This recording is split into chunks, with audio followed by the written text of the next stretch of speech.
Hey guys, Ezra here and welcome back to another Ezra review. On today's video, I want to talk about this movie called Stand By Me.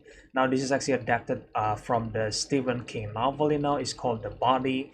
And this movie is directed by Robreiner, and he directed several of Stephen King movies, And yeah, this movie is so well known by pretty much everyone, because like people have been talking about how good this movie was, how relatable this movie was, and this is the first time I watched the movie, because I just decided to check it out, because for a longest time I want to check it out, but I didn't have the desire to do that, or like the time to do that, but I finally check it out. And yeah, man, this movie makes me cry, it makes me really reflect my childhood like a lot, and it is such a classic, amazing movie, and you can clearly see the influence over other movies, and of course, this movie has a lot of impact on many people, especially if you're already a grown-up people and you have your own childhood, obviously, and then you watch this movie, then yeah, this movie will take you back to your childhood, and because the whole movie is about a metaphor about how you grow out of your childhood era, and I think it's just something that people could never get back again,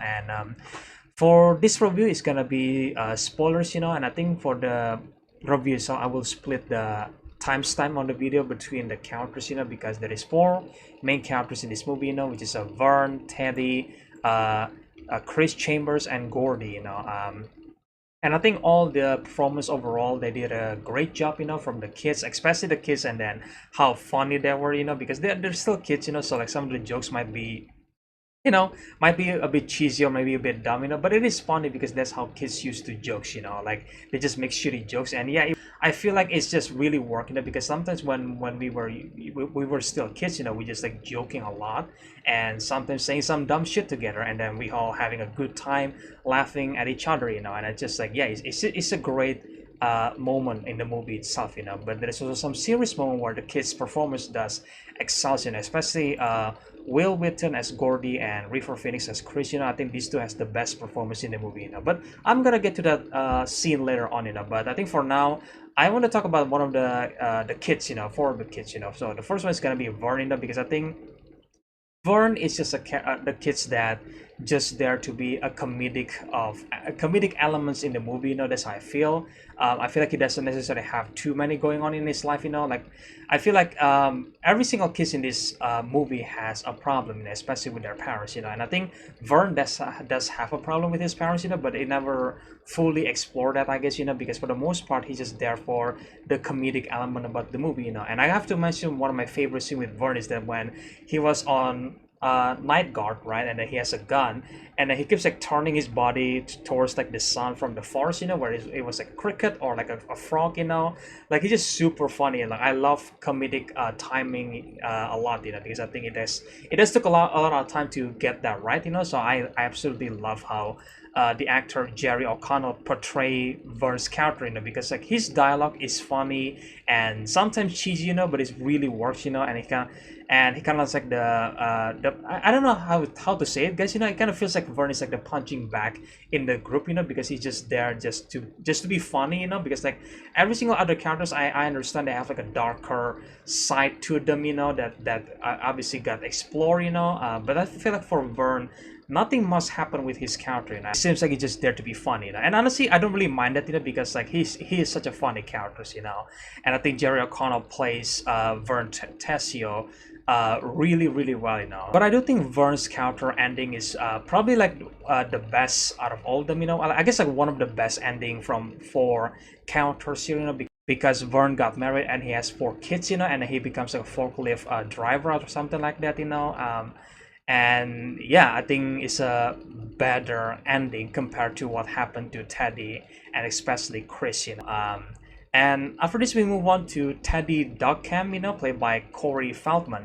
This is one of the many Corey Feldman movie that he missed when he in the 80s, because Corey Feldman was super famous back in the 80s, but his story sadly is well, let's just say he's not doing so good in his recent life, because his career are not doing that great, after the 80s and the 90s, because of the you know, abuse and stuff like that, you know, like it really sucks what happened to him, you know. But I don't think Corey Feldman does a good job portraying this character named Teddy, you know, because like so unlike Vern, you know, which I'm pretty sure has some parents problem, but Teddy has like a really deeper you know, daddy issue, you could say that, you know, because it was revealed that his dad actually burned his ear, because his dad is just like, I don't understand, like I don't know if his dad was actually crazy or he was actually like a military leader, like a colonel maybe, like I don't exactly know. I'm assuming that he is part of the military because like that's what Teddy has been saying, but other people like the random guy in the junkyard actually said that, hey, your dad is a loony, you know, I think your dad is crazy, you know.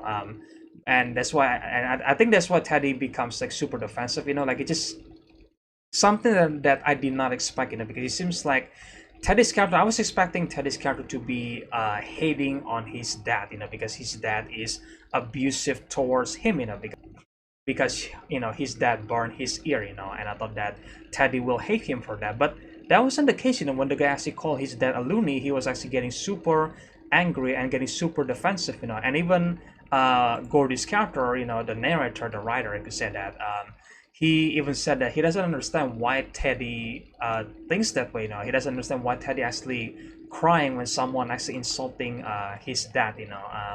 And that is pretty interesting, you know, to see what happened to Teddy's character. So I gotta say, the way the Teddy's character kind of like wrapping up, you know, where he's trying to get into the military, you know, and then he gets rejected because of his eyesight and his burnt ear, you know.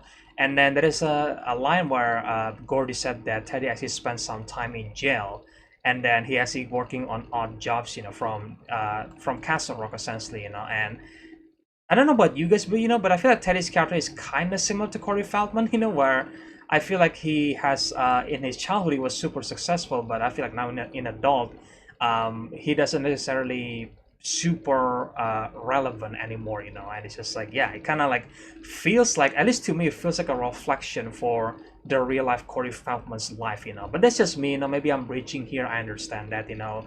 But it is like, yeah, it is pretty sad to see what happened to him, you know, because I think Teddy does deserve a better ending for his life, you know. But that's just not what life is, you know. And it's just like, it kind of sucks, to be honest, you know. But it happens, right? And after this we move on to Chris, you know. And Chris and Gordie is like the two best characters in this movie, you know. Chris Chambers played by the late River Phoenix, you know. And his character basically part of the Chambers family, you know. And then his family was known to be a really bad reputation, you know, and people always like accuse them for everything, you know. And because Chris was part of the family, obviously people on the town doesn't necessarily believe his own story, you know.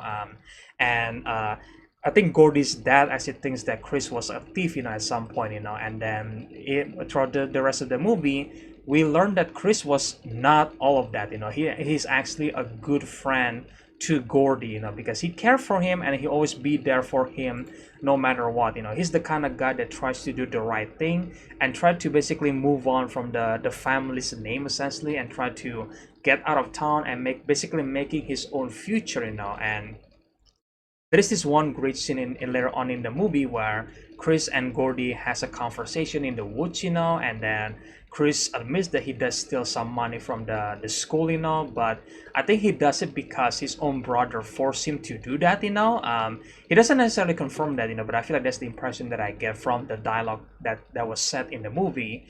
And he said that he's trying to return that to the school, to one of the teacher, and the teacher actually is the one who steal the money, you know, to buy a skirt, you know. And Chris just break down crying, you know, because he just couldn't believe it that a teacher would actually do that, you know. And obviously if Chris told the story to the public, then the public will not believe him because of his family reputation, you know. So he's in a lose, so he's in a lose and lose situation in this scenario, you know. And it's just like heartbreaking that he just wanted the best for everyone, you know. He wanted to grow away from his family's name, you know, and try to be kind to Gordie, his best friends, you know, and try to be the best friend that he could to Gordie, you know, because he really need that. And I think Chris is a good friend, you know. And good friends are hard to come by, man, to be honest, you know. And I feel like if you have like one good friend, that is a gift, man, because again, they are hard to come by.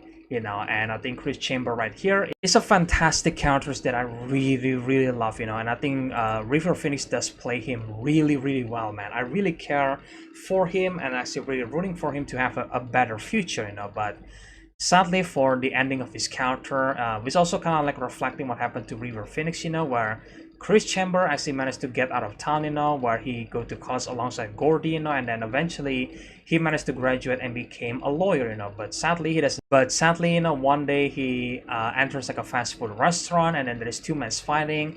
And as Chris tried to break the fighting, he actually got stabbed in the neck and dies, you know, tragically.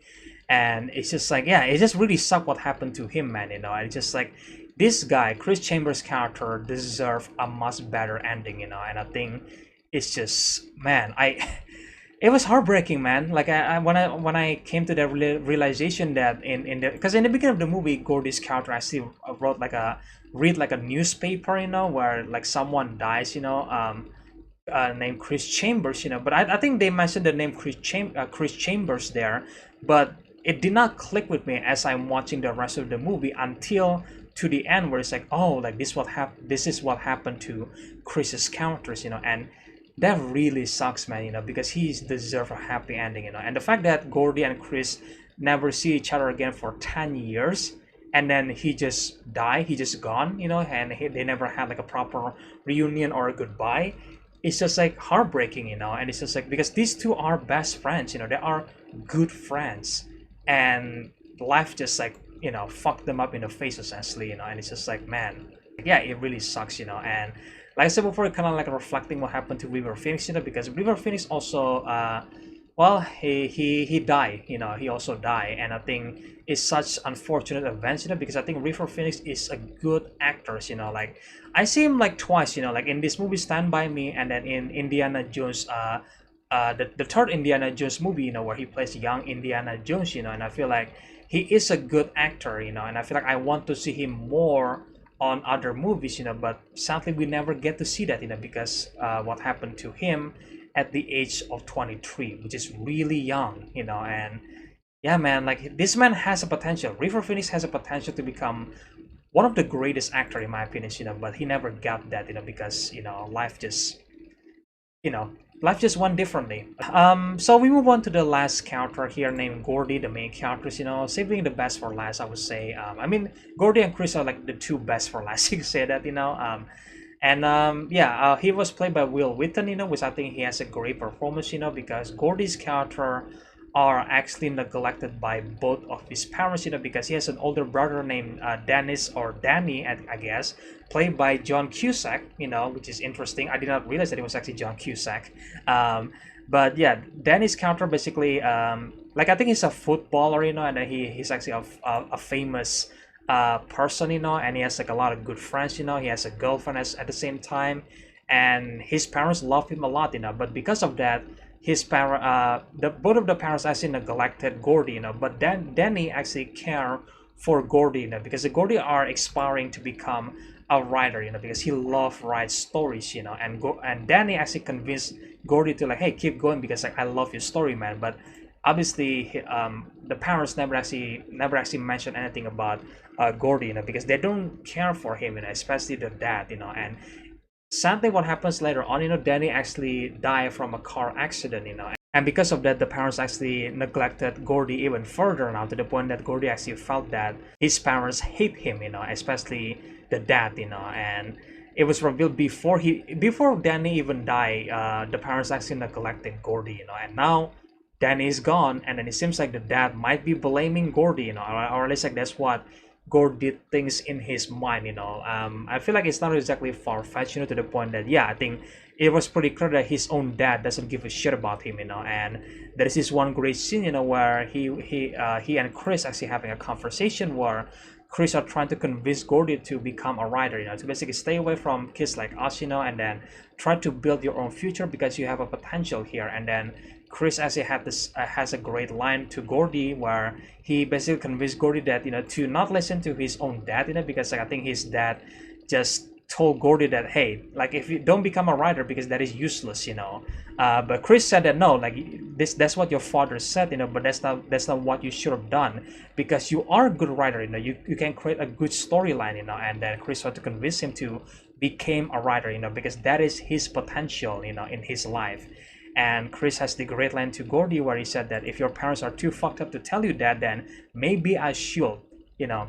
And that's a sign of like great friends right there, you know. He actually tell Gordie that this is what you should have done because your parent doesn't give a shit about you, so I'm gonna be the one who tell you to do this, you know, to become a writer, to explore your potential, you know, while your parents say you shouldn't explore that because it was useless, you know. And it's just like, yeah, I love the relationship between Gordie and Chris, you know. And there's also this one other great scene, you know, where they finally found the dead body, you know. And I saw a lot how the way they found the dead body, it wasn't exactly like a celebration or something like that, you know, because it was just like a dead body, you know. It's just a dead body. There is no celebration, there is no fireworks, you know. And it's just like it is what it is, you know. And I absolutely loved it, you know. It might feel anticlimactic, you know, but that's how it was supposed to feel, you know. And after they found the body, Gordie has this one amazing scene again, you know, where he said that he basically said his thought out loud, you know, where he thinks that, you know, why Danny have to die, you know, like it should have been me, you know, it should have been me, not Danny, you know. And then my dad hates me, you know. And then he starts to cry, you know, and Chris is there to comfort him, saying that, you know, like, your dad doesn't hate you, your dad just doesn't understand you, you know, and just trying to be there for his best friends, you know. And then Gordie did the exact same thing with Chris, you know, where he said the story about the school money, you know. And then Gordie's just trying to be there for Chris to try to cheer him up, you know, and just be there for your friends, you know. And I think this is like a beautiful thing that people could actually have, you know, in their life, you know. And I think that's the greatest thing that you could have, you know, a good friends that's always gonna be there for you no matter what, you know. And that is Chris and Gordie, and I absolutely love both of these characters, you know. But before we move on to talking about Gordie's ending, you know, I guess we could talk about like I want to talk about the bullies character a little bit, you know. Like, one of them is named Ace, you know, played by Kiefersutherland. And yeah, I think the bullies character are just okay, I guess, you know, because one of them are actually you know, actually Chris's brother, you know. And obviously Chris actually hated his own brother, you know. Like, I think one of the characters that really stood out is obviously Ace, you know, because he was played by Kiefer Sutherland, you know. And I think he has like a really scary personality, you know, that is absolutely terrifying to a lot of kids, you know, because like, bullies are terrifying, you know. And I feel like Stephen King bullies are, yes, they are terrifying, you know.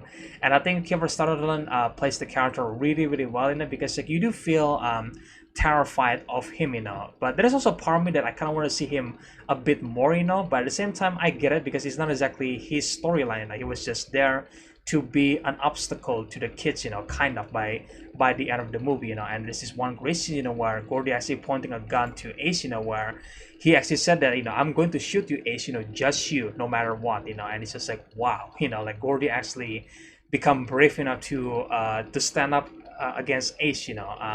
And it's just like, yeah, man, it's just a great scene, you know. And I'm glad that no one dies in the end. So that's good, a good thing, you know. I guess, well, except for Chris, you know, which is sucks, you know. But I guess like on this moment, I'm glad that nobody actually get hurt, you know. He does swore that he's gonna take revenge on the kids, you know. But I guess we learned that nothing happened. I guess he doesn't take revenge on the kids, maybe, I don't know. That's like the assumption that I get from the movie, you know. But again, that's not the point about the movie, you know, because let's move on to the ending, you know, to Gordie's ending, you know, because this ending really broke my heart, you know, because like, again, we found out that Chris Chambers died. We also found out that Gordie and Chris never actually see each other again for like 10 years, and then he's just gone, you know. And I think that's just like really sad, you know. And yeah, I think Gordie, Chris, Teddy, and Vern, they basically grew apart, you know. They drift away from each other, and they don't even realize that, you know. And I feel like that's really realistic, you know, because like that stuff does happen on my own life, you know, where this movie does makes me reflect my own childhood, you know, where I have a lot of friends back in the day, but I took that for granted, you know. And then now we are drifting away, and I don't even know where most of them are, you know. I only know like one of them, and then that's it, you know, from my elementary school, you know. I have a lot of friends back in elementary school, but now we just never know each other, you know. We never have any contact information. We just like drift away, and I don't even know where most of them are at this point, you know. And it's just like, yeah, that's just what happened, man. You know, sometimes when you are growing out of your childhood, then you're just gonna drift away from each other, you know, and that sucks, you know, because you always wanted to keep this connection between your friends, you know, but sometimes that's just not the case, man, you know, because life is unpredictable, you know, and this movie is also like a metaphor for the death of their childhood, you know, because literally they found a dead body, you know, but it's also they are on a journey to find that dead body, you know, so essentially this is like their life journey, you know, with their childhood, you know, because eventually they are drifting away, and by the time they found the body and return to their hometown, that's where the movie basically said that, well, that's the end of their childhood, you know, and I think the body does represent the death of childhood for all of these characters, you know, and I think this is like a really, yeah, a really meta message, you know, but at the same time it does happen on a lot of people's life, you know, and I guess some people might get lucky that they still in contact between his childhood friends or something like that, you know, but like not a lot of people are doing that, you know, because life, right? And it's just like, yeah, man, it really sucks, you know, because I feel like for this movie, you know, I think we all wanted a good ending, you know, we all wanted that Chris to stay alive. Obviously Gordie and Chris will actually stay best friends, you know. Gordie actually, I don't know if he's like ever standing up to his own dad, you know, because it seems like we never get that answer, you know, because like that's not the point of the story, you know. You're never gonna get like a scene where he actually stood up to his own dad, you know, because that's just not, I guess that's not realistic, you know, to real life, you know. And that's really really sad, you know. But it seems like Gordie actually have a good life in the future, where he does become a successful writer, and then he has a son. I don't see his wife, you know, so I don't know if his wife actually is still there with him, or maybe they got divorced. I have no idea, you know, but I like to think that he has a happy family, you know, at least he has, at least with his son, you know. But yeah, even like the famous line in the end, you know, where he said that, you know, I never had any friends later on like the ones I had when I was 12. Jesus, does anyone, you know? It's like, yeah, man, I think a lot of people can relate to that. Even I can relate to that, you know, where I do have a lot of friends back in my childhood, you know, but I took them for granted, and now I'm moving on from them, you know, and I don't even know where they are, you know, and I don't even know where, and they don't even know where I am right now, you know. It's just like insane, you know, to think about that. It's just like, yeah, everything is drifting away, man, and it's just making me really sad, you know, after finish watching this movie, that I just never going to see my friends again, because I don't even know where they are, you know. And I still have like one contact best friends, you could say that, you know, but that's about it, you know, just one best friends from my elementary school, and then that's it, you know. And yeah, it really sucks, you know, because I really love my elementary time, you know, where I was like playing around with my friends, you know, which is like, you know, making some dumb and stupid jokes, you know, playing some stupid games here and there. It was really fun, you know, but like, yeah, that time has passed, man. And now I'm in college, you know, and it's like, and life is just unpredictable, man. And I feel like this movie does make me reflect on that a lot, you know. But yeah, yeah, I guess that's my review for Stand By Me, guys. You know, like it's a really sad movie, to be honest, you know, and does make me reflect my childhood, you know. So but it's a great movie, you know. I think everything is great, from the performance, the story, the score, the directing by Robreiner, you know, like everything is great, you know, and I can definitely see why a lot of people really love this movie, you know, and how influential this movie was, you know, to so many people, because you could relate to them, you know, especially if you already moved on from your childhood, you know. And yeah, I guess let me know in the comment section below, guys, you know, what do you guys think about this movie right here? You know, what is your favorite moment or jokes about the movie now? And yeah, like, what do you guys think? Does this movie makes you reflect on your own childhood, you know? Like, let me know your opinions, guys, in the comment section below, you know, about your first experience watching Stand By Me, you know, like, how do you guys feel after you finish watching the movie, you know, because like, because I personally felt overwhelmed, you know, by how much time has passed from my childhood, you know. That's how I felt like. But how do you guys feel, you know, after finish watching this movie for the first time? You know, do you guys have like the same reaction as I do, or maybe you guys have a different reaction about that, you know? So let me know your opinions in the comment section below, guys. You know, I would love to hear about them, you know. And if you guys enjoyed this movie review, then make sure, guys, you know, stand by that subscribe and like button, guys, you know. Share the videos, the usual stuff, you know. And again, stay tuned for more in the future, guys, you know, more reviews in the future. And again, I hope you guys enjoyed this review, and I will see you guys in the next one then. Bye.